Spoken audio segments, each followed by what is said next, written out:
Seigneur.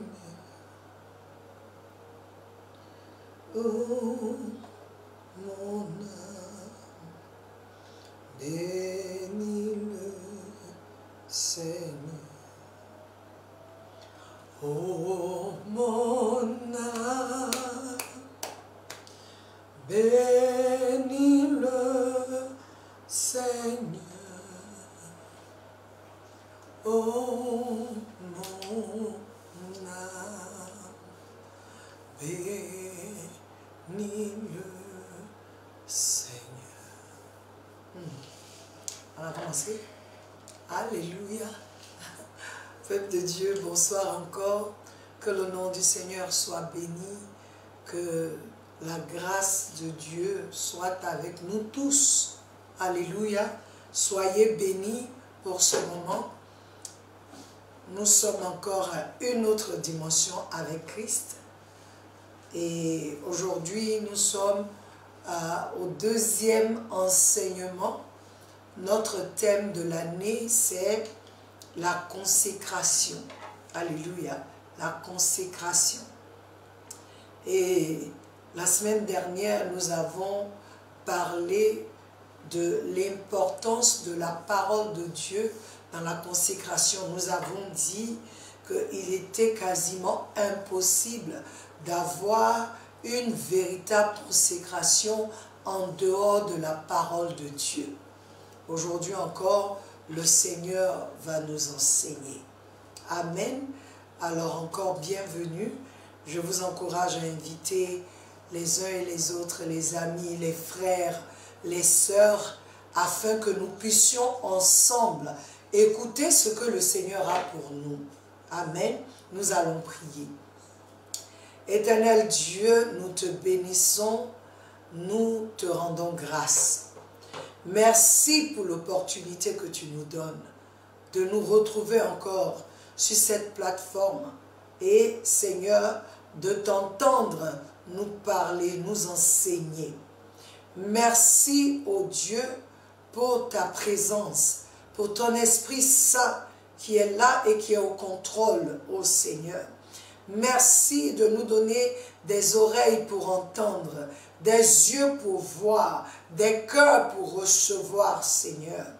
Merci, Seigneur, pour cette année que tu nous as déjà donnée. Merci de nous donner les moyens de marcher victorieux et victorieuse dans cette année de la consécration. Merci de nous donner, de pouvoir nous positionner de sorte que toi tu sois visible en nous et au travers de nous.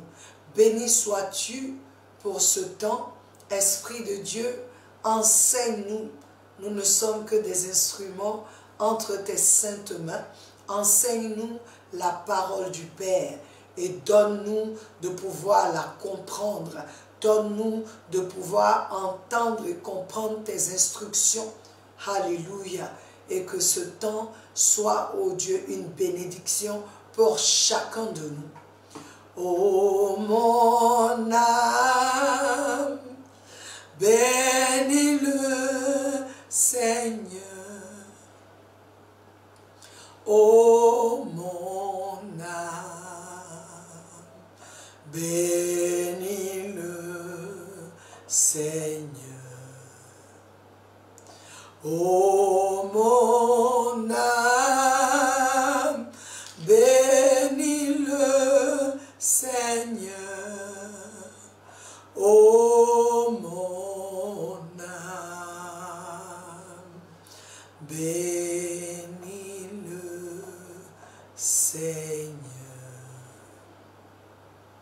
Nous te bénissons, Seigneur. Mon âme te bénit. Mon esprit te magnifie. Tout mon être, Seigneur, te bénit, te glorifie. Sois exalté, ô Dieu, sois magnifié, sois béni, sois glorifié, sois honoré, Seigneur. Toi, notre Père, nous te bénissons. Qui est comme toi? Qui peut se comparer à toi? Qui est semblable à toi? Dans les cieux, il n'y en a point. Sur la terre, il n'y en a point. Sous la terre, il n'y en a point. L'univers entier reconnaît à toi son maître, son créateur. Et ce soir, Seigneur, nous disons à toi la gloire, à toi l'honneur, à toi la magnificence. Tu es Dieu et il n'y a aucun autre comme toi. Prends le contrôle de toutes choses. Prends le contrôle de toutes choses. Alléluia. Béni sois-tu. Chers frères et sœurs, encore bienvenue sur notre plateforme. Alléluia. Et je voudrais encore nous rappeler que nous sommes, c'est l'année de la consécration. C'est ce que le Seigneur nous demande. Et comme je dis, la consécration, c'est une position que chacun de nous devra prendre ou devra, je ne sais pas comment on dit, y entrer, parce que c'est cette position-là qui fera que l'on verra Dieu par toi et au travers de toi. Donc c'est une position vraiment que le Seigneur nous demande de prendre cette année. Et pour cela, il nous donne la parole, il nous donne des instructions pour pouvoir vraiment prendre cette position ou entrer dans cette position que lui-même, il a déjà établie pour nous. Donc aujourd'hui, nous allons parler de notre écriture d'abord, c'est Jérémie 1, 4 à 5. Et aujourd'hui, nous voulons parler de l'aspect avant de te former dans le sein de ta mère. Avant de te former. Alléluia. Avant de te former. Le Seigneur dit, Jérémie 1, 4 à 5, la parole déclare, la parole de Dieu me vint disant, avant de te former dans le sein de ta mère, je te connaissais. Et avant que tu sortes de ces entrailles, des entrailles de ta mère, je t'ai sanctifié et ordonné prophète sur les nations. Alléluia. Dieu dit à Jérémie, avant de te former dans le sein de ta mère. Et nous voulons parler de cela aujourd'hui. Avant de te former dans le sein de ta mère. J'aime une autre version en anglais, il dit « avant que je t'eusse formé ». Donc c'est plus clair, parce qu'il ne faut pas qu'on dise « avant de te former », qui l'a formé. Dieu a été un peu plus clair. Il dit « avant que je t'eusse formé dans le sein de ta mère ». Dieu fait savoir à Jérémie d'abord qu'il n'est pas une erreur sur la terre parmi les hommes. Oui. Dieu vient dire à Jérémie, c'est moi qui t'ai formé dans le sein de ta mère, avant de te former dans le sein de ta mère. Il fait comprendre à Jérémie que lui, Dieu, il était là.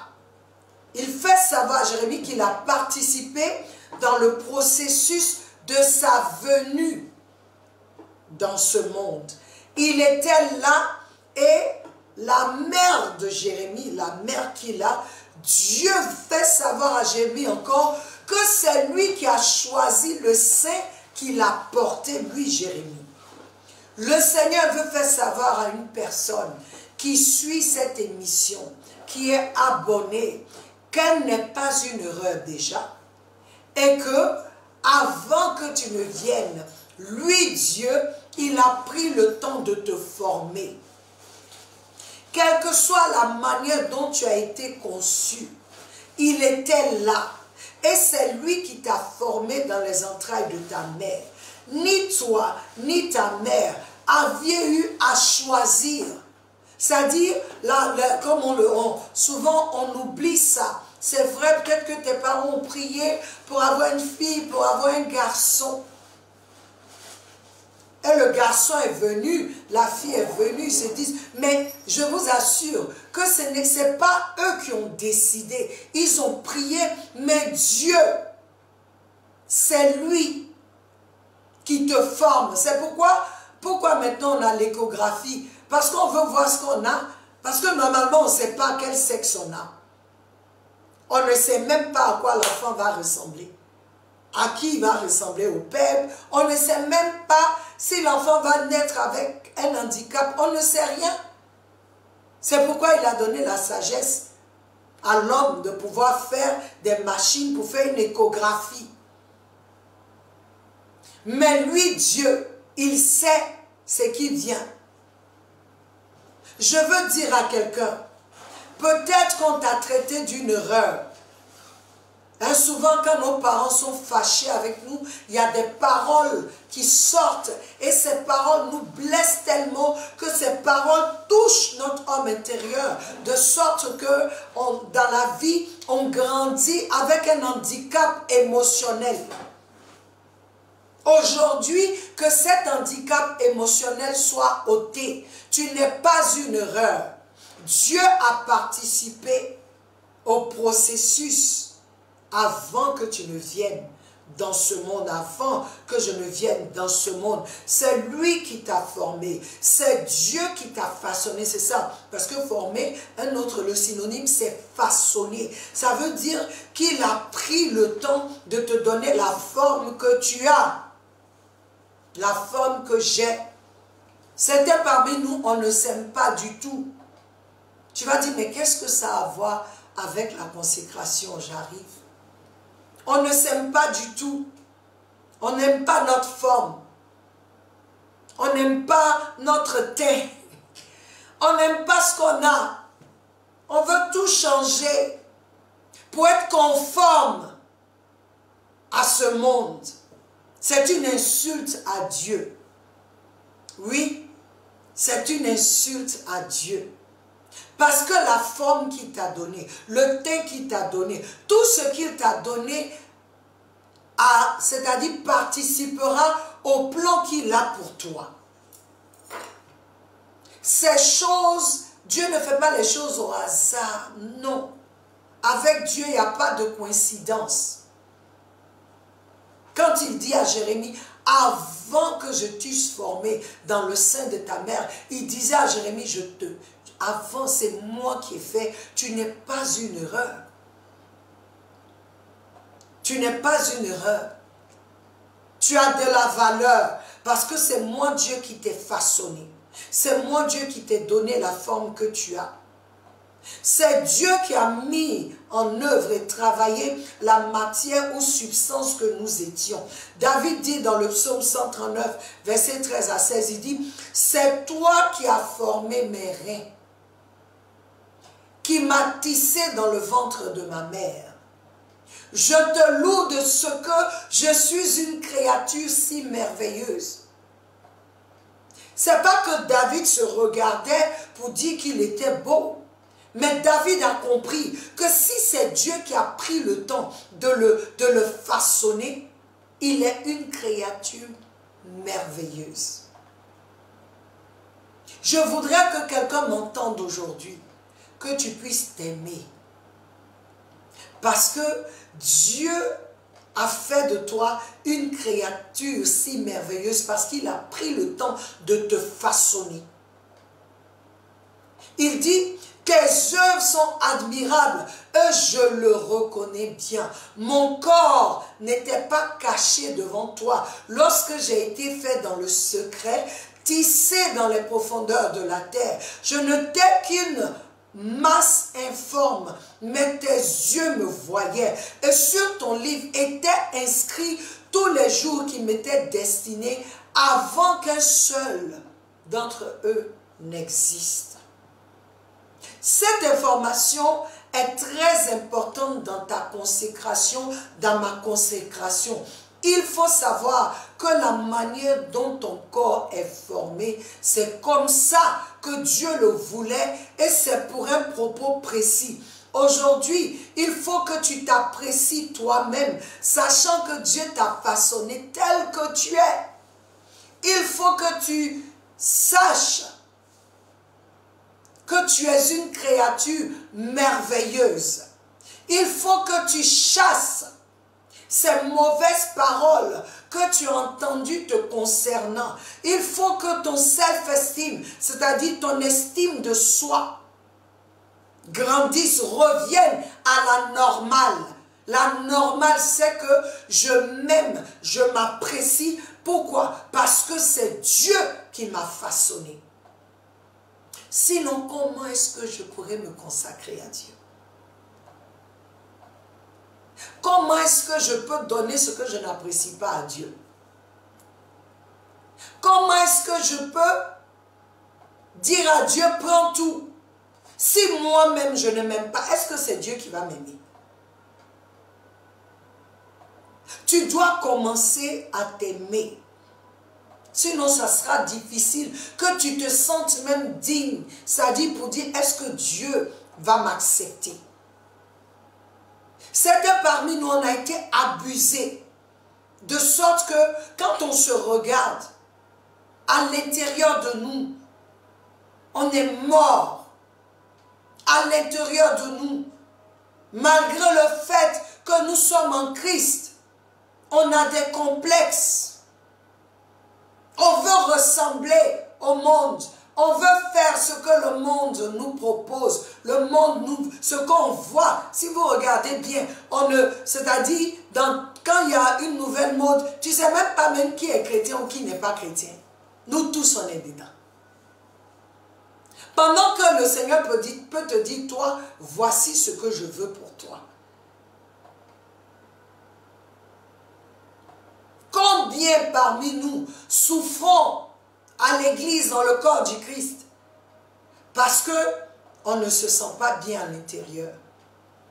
L'ennemi nous a menti, que voici comment on doit être, voici comment un corps est ceci, un corps, surtout les femmes même, les hommes encore, eux ils s'en foutent, ça passe un peu, mais pas eux tous, mais les femmes. On a fini, regardez un peu les gens d'Hollywood. Tellement ils ne s'aiment pas, que des chirurgies esthétiques sur chirurgie esthétique.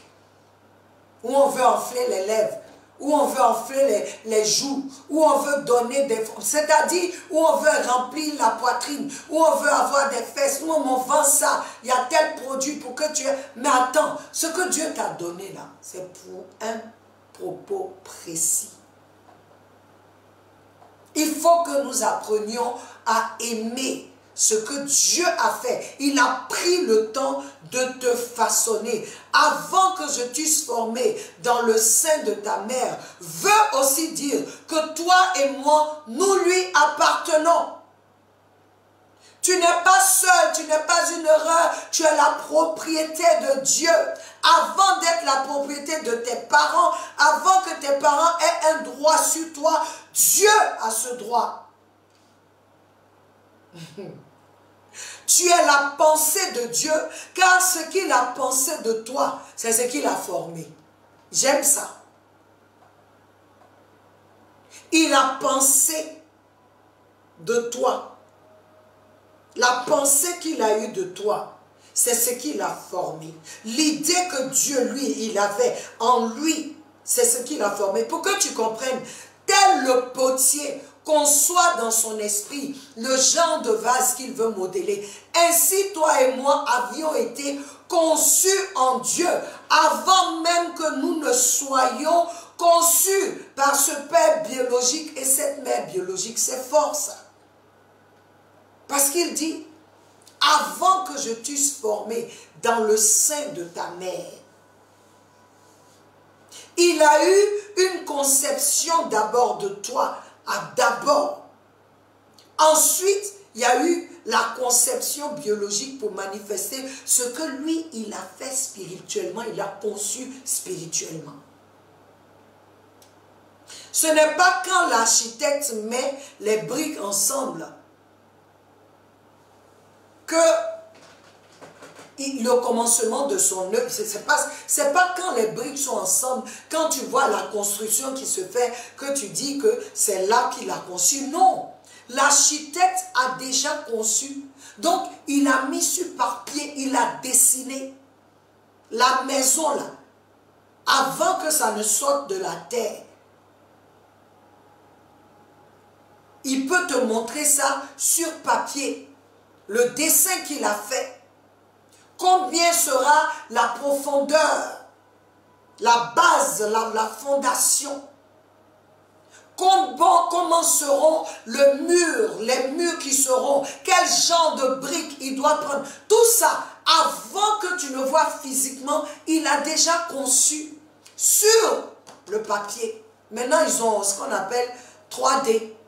Quand c'est fait, tu vas chez l'architecte, il te montre sur l'ordinateur, il te montre voici comment ça va être. Et quand tu vois, tu es très heureux. Il t'amène à visualiser ce qu'il a conçu avant que ça ne sorte de terre. Mais c'est ça que Dieu a fait. Il dit avant de t'avoir formé dans le sein de ta mère.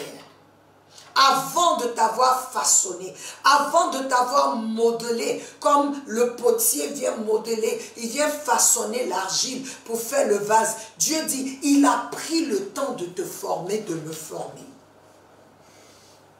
Nos parents ne sont que des instruments dans la main de Dieu.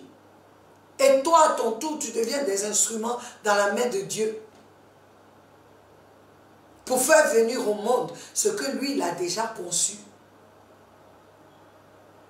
Et quand on vient ensemble, il choisit tel ou tel ventre, telle ou telle entraille, telle ou telle famille pour nous positionner, pour nous mettre. On ne demande pas à Dieu, je veux naître dans telle famille. Mais Dieu te met dans telle ou telle famille. Parce que c'est lui qui est toujours au contrôle, c'est son choix. Et quand il te met là, c'est parce qu'il y a un propos précis. Aujourd'hui, je comprends pourquoi la Bible dit les enfants sont une bénédiction de Dieu pour les parents. Mais il continue, il dit c'est l'héritage de Dieu. Ça veut dire que l'héritage de Dieu, ça ne t'appartient pas. La conception de comment tu seras, quelle taille tu auras, quel teint tu auras, quelle forme tu auras, c'est Dieu. C'est Dieu qui fait ça. Il disait à Jérémie, tu m'appartiens d'abord, avant d'appartenir à ta mère. Tu m'appartiens avant d'appartenir à ton père. Tu m'appartiens. Tu m'appartiens. Cette connaissance nous amènera à une certaine consécration déjà. Parce que déjà, quand je sais que le corps que j'ai, c'est Dieu qui l'a façonné, je prendrai ce corps autrement. Je ferai attention avec ce corps. Cette connaissance nous délivrera de toute autre emprise sur nous. Parce que si je sais que c'est Dieu qui a fait ce corps, je ne vais pas mettre n'importe quoi dedans. Je ne vais pas accepter n'importe quoi dans ce corps ou sur ce corps. Je ne vais pas utiliser ce corps n'importe comment parce que je sais que c'est lui qui m'a formé. C'est lui qui m'a façonné. Certains parmi nous, à cause de la pression des parents, refusent de servir Dieu parce que tes parents ont d'autres plans pour toi. C'est légitime qu'un parent ait un plan pour son enfant. Cependant, assurons-nous de ne pas nous retrouver parents à combattre le plan de Dieu pour nos enfants. Oui.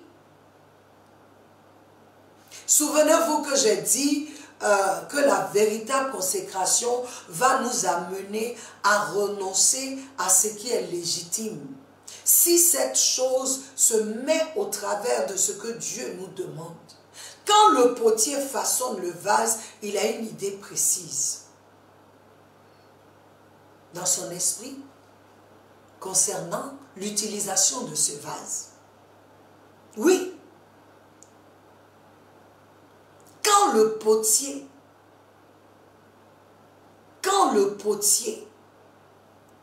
façonne le vase, il a déjà une idée précise dans son esprit concernant son utilisation. Nous avons voyagé tout dernièrement, Somalie à un pèlerinage. On nous a amenés dans un atelier de potier. Et on a vu comment le potier, il faisait le vase. Comment est-ce qu'il prend l'argile? Quel genre de vase? Quand il veut un vase où c'est un vase où on va mettre de l'eau pour servir, il a une manière de faire, il a une manière de tenir. Dieu fait la même chose avec nous. Il a pris le temps de te façonner dans les entrailles de ta mère, de ma mère. Il a pris le temps de nous façonner. Peuple de Dieu, aujourd'hui, comment utilises-tu ton corps? Comment traites-tu ton corps? Peut-être que tu ne savais pas que celui qui a formé, qui t'a donné cette forme-là, c'est Dieu. La Bible dit que Dieu a pris la poussière de la terre, il a formé Adam, et quand il a soufflé, il a donné l'esprit, son souffle, Adam est devenu une âme vivante. Il est devenu conscient de lui. Ne croyez pas que Dieu comme on appelle ça, il a arrêté de faire ça. Non. Chaque fois qu'il y a conception dans un couple, chaque fois qu'une femme est enceinte, il faut savoir que le corps dans ses entrailles, c'est Dieu qui forme ça.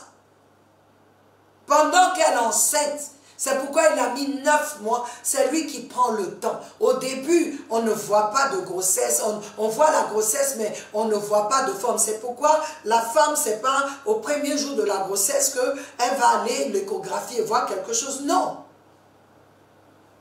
Souvent, elle attend 3 mois.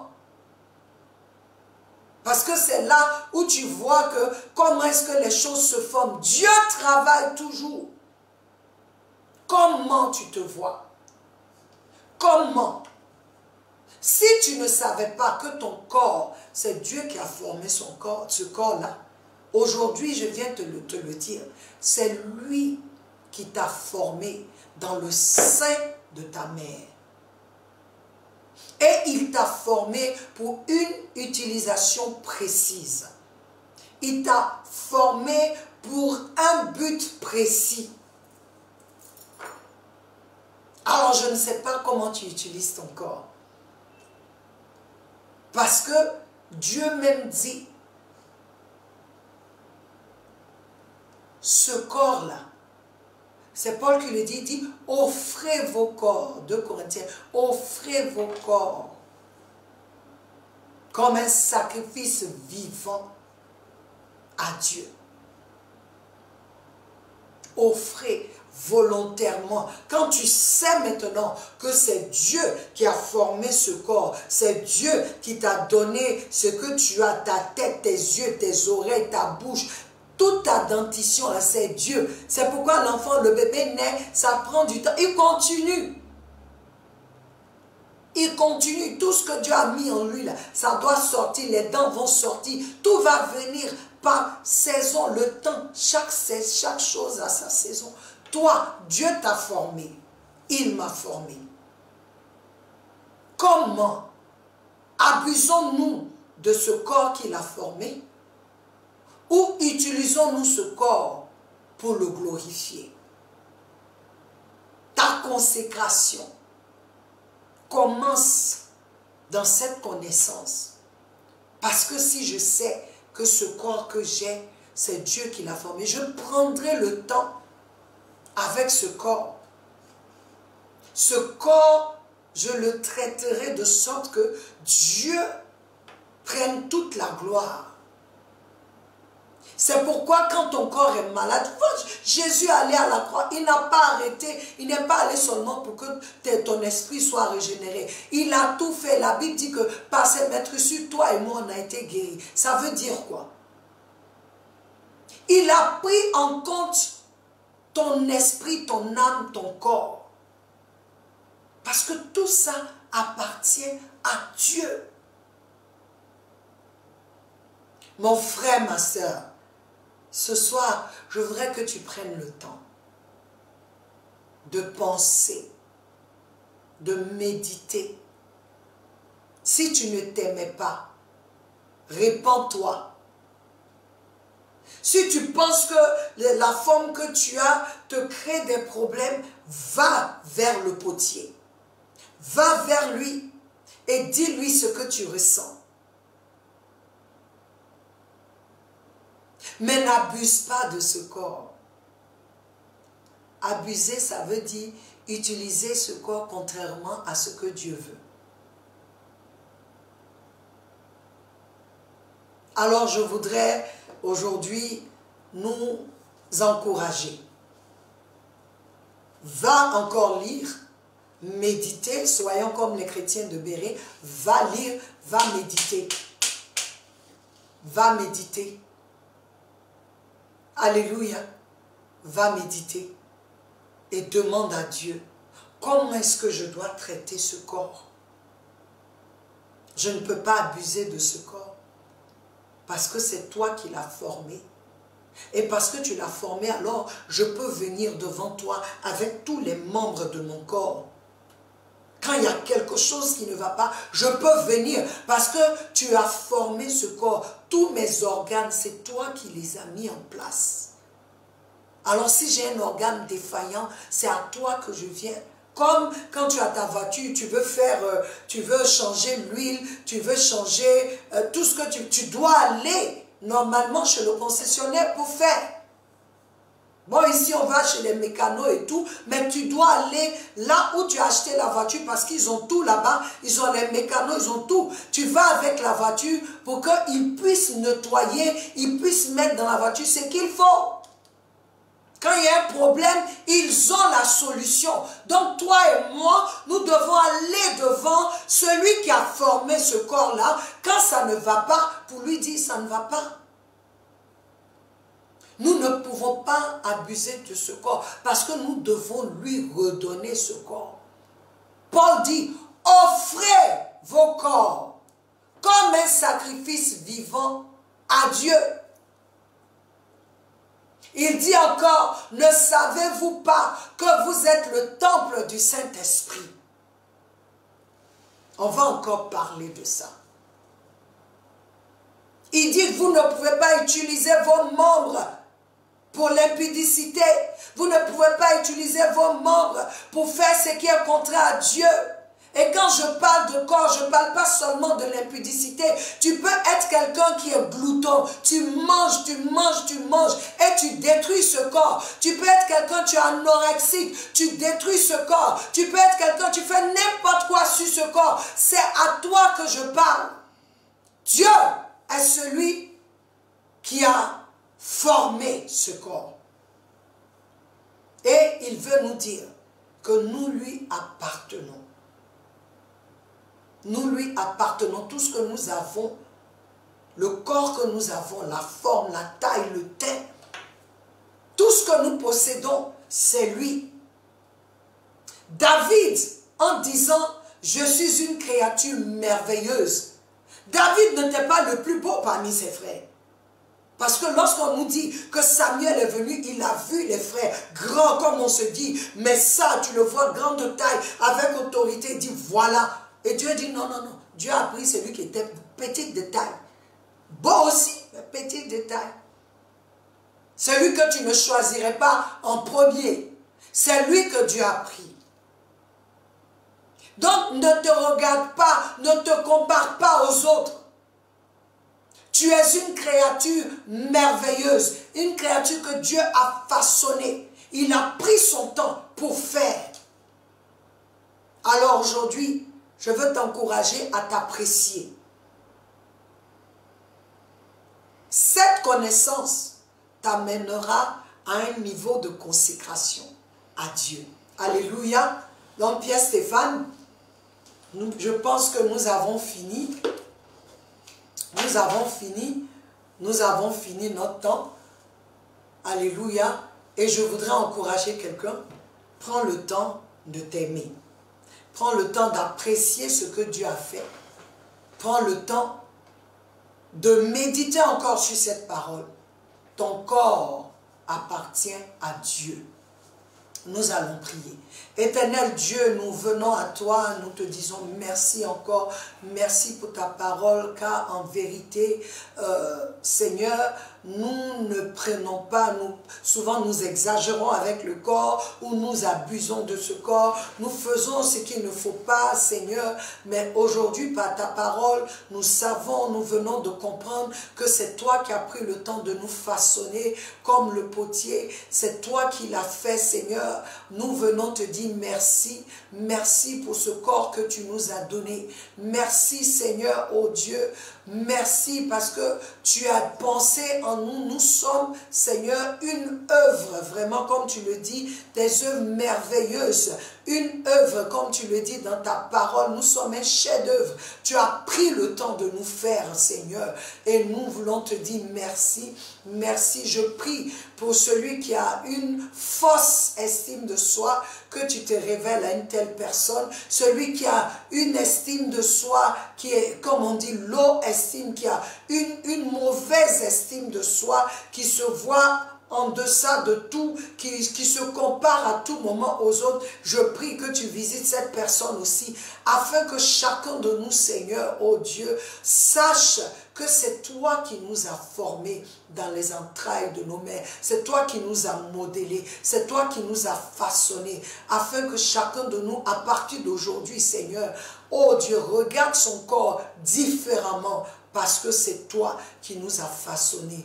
Béni sois-tu, Père, entre dans la maison de chacun, et de manière particulière, ceux qui souffrent, ceux qui ne se voient pas, qui se sont toujours vus, Seigneur, plus bas que les autres, à cause de leur corps, à cause de la forme qu'ils ont. Aujourd'hui, que cette parole délivre au nom de Jésus. Merci pour ce temps, Père. Alors, peuple de Dieu, notre temps prend fin et je voudrais t'encourager à écouter, à écouter. Je t'encourage à écouter et à poser des questions. Nous nous retrouverons encore le samedi, par la grâce de Dieu, et envoyez vos questions afin que le Seigneur puisse nous répondre, nous tous. Alléluia. Je t'aime et je voudrais que tu saches, Jésus, Jésus, Jésus t'aime plus que tout. Tu es un chef-d'œuvre, une créature merveilleusement façonnée par Dieu. Soyez bénis et à samedi. Amen.